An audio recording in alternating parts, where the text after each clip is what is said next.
किसी भी मंत्र अनुष्ठान के लिए कौन सा दिन शुभ होता है? काफ़ी सारे लोगों को ये सवाल होता है कि हम अपने अनुष्ठान कब से शुरू करें और कब खत्म करें। देखिए, खत्म तो चाहे जब भी करो, लेकिन जिस दिन आप जग जाते हो उसी दिन से सवेरा होता है। पर मैं आज आपको एक ऐसा दिन बताऊंगा जिस दिन सारे सनातन संस्कृति में ये जितने भी हमारे ऋषि मुनि हुए हैं उन्होंने इन दिन का विशेष महत्व बताया है, और वो दिन है पूर्णमासी का दिन। आपने देखा होगा कि कोई भी पूर्णिमा हो, बहुत सारे ऐसे साधक होते हैं कि वो अपना व्रत रखते हैं, उस दिन अनुष्ठान शुरू करते हैं, या उस दिन ज़्यादा से ज़्यादा मंत्र जाप करते हैं, या कोई ना कोई ऐसा दैविक कार्य करते हैं। तो ऐसा क्यों है? देखिए, चंद्र को हमारे ध्यान के लिए विशेष माना गया है।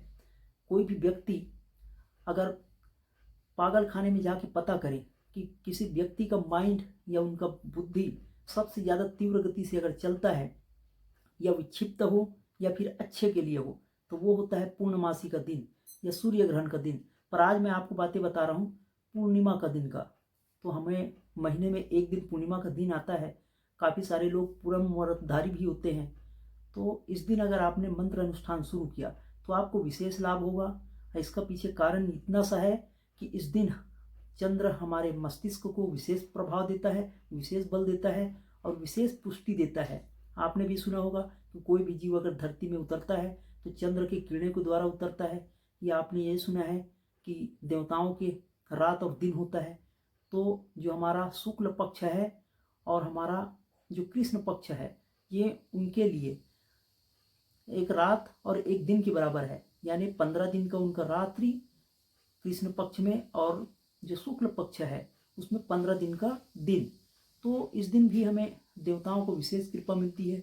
इसलिए पूर्णमासी के दिन कोई भी मंत्र अनुष्ठान करते हो, या पूर्णमासी के दिन अगर आप व्रत धारण करते हो या कोई भी संकल्प लेते हो, तो आपको देवता के साथ साथ आपके गुरु के साथ साथ आपका खुद का भी मन भी साथ देगा, और आप इस दिन निश्चित ही सफलता अर्जित करोगे। तो काफ़ी सारे ऐसे ऋषि मुनियों ने इस दिन साधना करके, इस दिन तपस्या करके रिद्धि सिद्धि हासिल किया है, मंत्र सिद्धि किया है। आपने बुद्ध के बारे में भी सुना होगा। पूर्णमासी के दिन ही उन्होंने अपना ज्ञान को पूर्ण किया था, इसीलिए बुद्ध पूर्णिमा मनाई जाती है, या गुरु पूर्णिमा मनाई जाती है। वो इसलिए मनाई जाती है क्योंकि पूर्णिमा के दिन गुरुओं को उतनी मेहनत करने की जरूरत नहीं होती, क्योंकि हमारे समय हमारे अनुकूल होता है। ये ठीक वैसा ही है कि अगर कोई व्यक्ति बहते जलधारा में जिस दिशा में बह रही है उसी दिशा में उन्होंने बहना चालू कर दिया।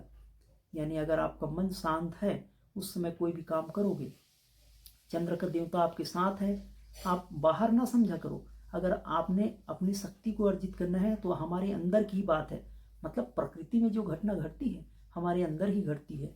जैसे हनुमान जी का जन्म भी पूर्णिमा के दिन ही हुआ था। तो जितने भी आपने देखा है, जितने भी ऋषि मुनि, जितने भी देव आपने अब तक जो समझा है, पूर्णिमा के दिन का विशेष महत्व बताते हैं। तो अगर आप इस दिन मंत्र अनुष्ठान शुरू करते हो या विशेष संकल्प लेते हो, तो आपको धरती में महायोगी, महाज्ञानी, महासिद्ध बनाने से कोई रोक नहीं सकता, बशर्ते कि आपको पूरा करना होगा। आप एक पूर्णिमा करके छोड़ दो तो हमारे पिछले संस्कार इतने ज़्यादा है कि एक पूर्णिमा के व्रत से कुछ भी नहीं होने वाला। तो आप चाहे कोई भी मंत्र सिद्ध करो पूर्णिमा के दिन।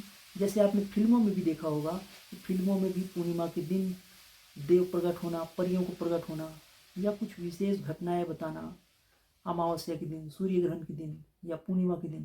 तो इसके पीछे यही कारण है कि इस दिन आप अगर मंत्र जप करते हो या कोई भी अच्छा कार्य करते हो तो आपको सफलता जल्दी मिलेगी। बुरा कार्य करते हो तो आपको असफलता मिलने में देर ना लगेगी। मतलब बुरा कार्य करोगे तो उसके पीछे भी आपको वैसे ही परिणाम देगा, लेकिन उनका दिशा विपरीत होगा, आपको बुरा परिणाम देगा। तो पूर्णिमा के दिन से आप मंत्र जप करें, ध्यान करें, इस दिन से आप संकल्प लें। और अगर आपके पास कोई भी मंत्र है तो इस दिन से आप आने वाली पूर्णिमा तक का, मतलब 1 महीने तक का अगर आप संकल्प लेते हो और उन मंत्रों को उस दिन निश्चित संख्या में, निश्चित स्थान में जप करते हो, तो आपको सफलता मिलना ही है। आप पहले जैसे थे वैसे नहीं रहोगे, आप सफल हो जाओगे। आपका ध्यान, आध्यात्मिक विकास, दैविक शक्ति आपको प्राप्त हो जाएगी। तो आपने अब तक सुना तो अगर आपने अब तक इस मार्ग में नहीं आया है तो आप इस मार्ग में आइए। जीवन का समय जैसे पूर्णिमा अब तक के आपके साथ ना जाने कितने बार व्यतीत हो चुका है, ठीक वैसे ही व्यतीत हो जाएगी।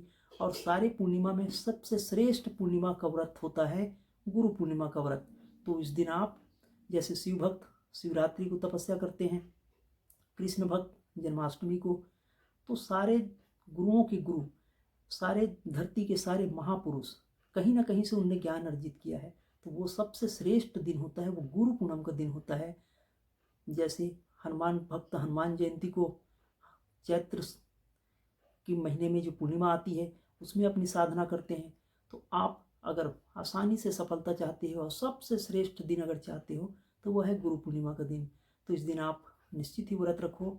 उस दिन आप अपने गुरु के निकट जाओ, उनके आँखों से उनके वाणी से जो आशीर्वाद आपको प्राप्त होगा बगैर प्रयास के ही आप सफल हो जाओगे। धन्यवाद, आपने पूर्णिमा का महत्व सुना। वैसे तो हर दिन शुभ होता है, जिस दिन आप जगते हो उसी दिन से आप सवेरा समझो, लेकिन सारे श्रेष्ठ दिनों में से गुरु पूनम का दिन श्रेष्ठ है। शिव भक्तों के लिए शिव का दिन श्रेष्ठ है, लेकिन शिव भी अगर प्रसन्न हो जाए तो वह भी आपको गुरु के शरण भेजेगा। तो गुरु पूनम का व्रत करना आप बिल्कुल ना भूलना। 2023 का गुरु पूनम आप जुलाई में देख लीजिए, 2, 3, 4 इन्हीं के बीच में है।